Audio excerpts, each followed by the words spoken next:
we're gonna get deep. We're gonna hurt some feelings, maybe call a few people out if we're feeling messy. But we're going to talk about performative activism. Let's just get straight into it. Performative activism has a lot of definitions on the internet. When I was doing a bit of research for this video, as I always do, I like to give you guys the facts and not just my opinion. A lot of people have differing opinions on what performative activism is.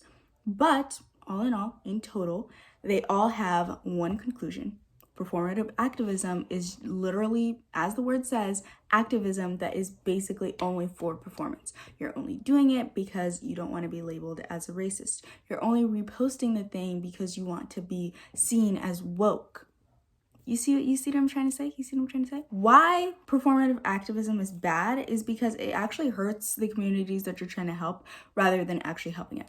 Let us take a prime example, Blackout Tuesday. Blackout Tuesday, almost 30 million people participated in this trend. 30 million people. That's a lot of people. With 30 million people actively participating in Black Lives Matter, instead of just posting a black square on Instagram, do you know how many things could get done? There are so many petitions that could have been signed at that point. There's so many places that people could have donated to, and there's so many protests that people could have attended, but instead of actually doing anything, people just posted a square on Instagram. Do you see what is bad? Do you see what it's honestly getting a little annoying to me, because my life is as a Black woman is not a trend. It's not something that I can be like, oh, okay, just gonna channel my inner whiteness or something. I can't stop being Black, but people just turn their activism on and off. Like, oh yeah, I need to post this. Yeah, I need to do this. And you're not actually trying to put in any change in anything.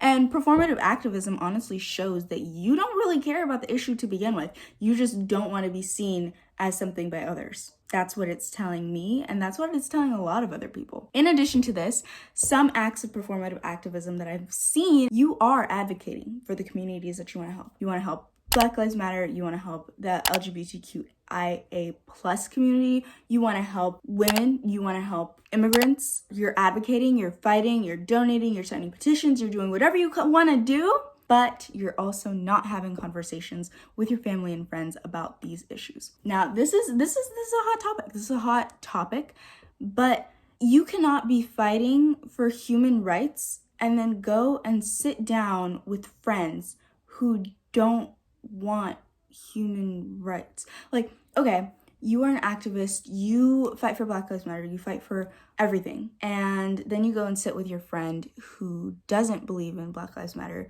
and you go do your own thing because you're not Black and it doesn't affect you, and you can't end a friendship over that, right? No.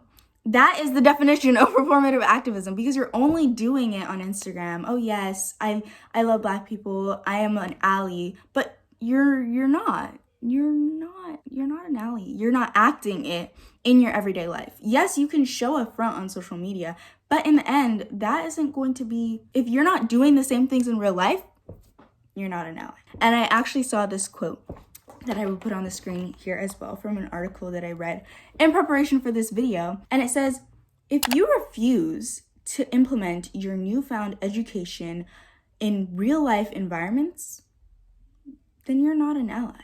And this is by marianakebaso. So, probably looking at yourself, you're like, okay, so Mariana, what do we do? The first and number one and most important thing is to practice what you preach.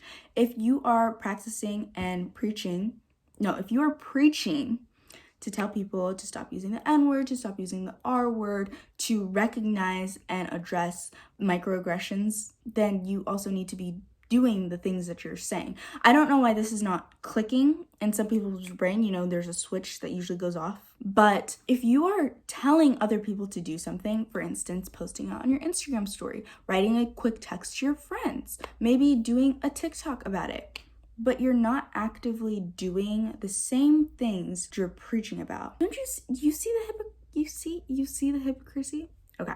So if you know better, do better. Now, if you don't know, like if you're not educated on something, like for instance, a lot of people still eat at Chick-fil-A, even though it is very known that they are a homophobic company. And so you know that Chick-fil-A is a homophobic company and they donate to anti-LGBTQA plus organizations, and you still eat at said Chick-fil-A. So you know better, but you're not doing better. And you see the performative activism, right? You see what I'm talking about? You see what I'm trying to get across?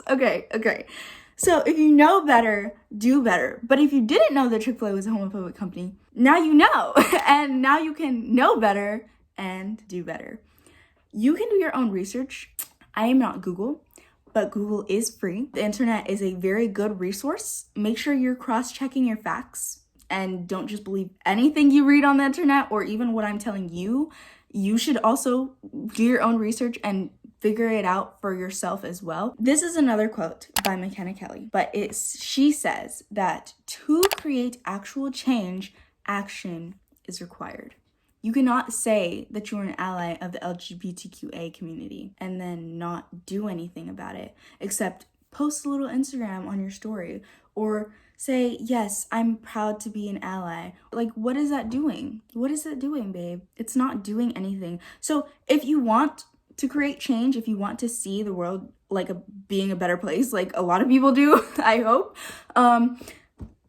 do something to help. And it doesn't have to be, you don't have to be like the loudest person in the room. You don't have to do everything. You just do as much as you can. The little things, signing petitions, boosting awareness, those are things that you can do. And if you know better, do better. Do better. And to end this video, I'm going to be a little bit messy. I'm going to be a little bit, start some drama, maybe lose some friends. But you are a performative activist if you have friends that don't support the things that you support. And okay, so a lot of people might be like, well, you can be friends over something even if you disagree. Yes, we can disagree on whether pineapple goes on pizza. We can disagree on whether Costco is better than Sam's Club. We can disagree on taxes even. What we cannot disagree on is whether my life matters or not. What we cannot disagree on is whether people in the LGBTQIA plus community get married and adopt kids. What we cannot disagree on is whether women deserve the right to live and to be able to do what they want with their bodies. Those are things we cannot disagree on. If we disagree on that, we're not friends. And if you're friends with people who disagree with you on those issues, saying that other people's lives don't matter and that no one deserves to have kids if they're marrying someone of the same sex, and they also don't deserve to get married either because that's against my religion, and women also shouldn't be able to vote anymore because their opinions are trash. Like, if you're still friends with people like that, check yourself, hon, check yourself. And I'm holding myself back from being messy because I have a platform now, guys. I'm kidding. But I'm not going to be messy. I'm not going to call anyone out specifically. I will do it privately because I am a classy human being. So I hope you guys enjoyed the video. And if you did, make sure you like and comment down below. I respond to every single comment. And we're on a road to 100. We're on a road to 200 subscribers. I keep on forgetting that I literally hit 100 subscribers like a month ago. Yeah. But thank you guys so much for 120 subscribers. We hit it like a few days ago and I posted it on my Instagram, which you should follow, by the way. And yeah, I really hope you guys enjoyed this video and make sure you check yourself, ask yourself, is the action that you are taking good or bad? If it's good, that's good. If it's bad, you need to work on that. Okay. Bye, guys.